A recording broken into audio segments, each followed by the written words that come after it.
Kids being hungry in this province is a community issue. And what we see with Feeding Futures is the community, both the education community and the broader communities coming together.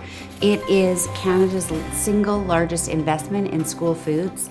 So it is providing good, nourishing food to them to help their learning day. There's so many benefits to school food programs. We know that students can't learn when they're hungry. We know that it leads to behavioral issues and all of those things. And so providing an opportunity for students to access food at school is huge for that. But then there's so many other benefits to that in terms of local economic development, local food system resilience, climate action. So it's such an important aspect of building out that resiliency and making sure that kids are connected to their food system and want to be involved in it. Having access to food for any child that needs it in a stigma-free way was incredibly important. Even if kids aren't from socioeconomic backgrounds that maybe need it the most, we don't ask questions. Schools just step in and do what they need to do. Feeding Futures funding came with the ability for school districts to hire school food coordinators. This provides a lead person in every district, and they're really the backbone of the food delivery for our kids in this province.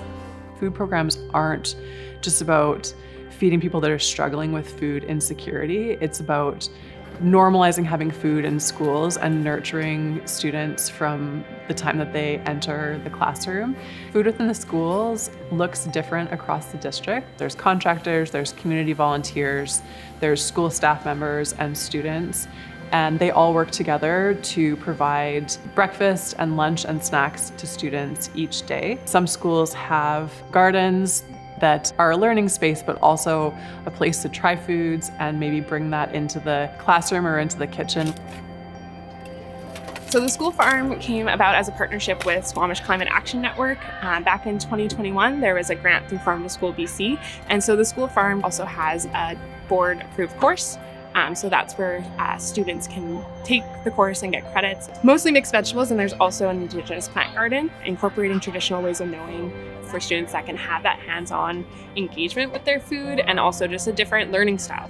I think the power of the partnerships of the nonprofit sector is making a difference. Nourish Cowichan has been at this for a very long time. And so we sat down with them to design the program and build it from the ground up.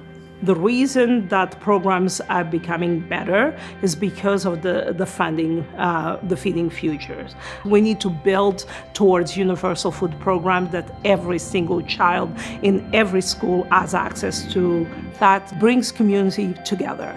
And I think that is the beauty when we put money on that dream and just empowering, inspiring people to do better.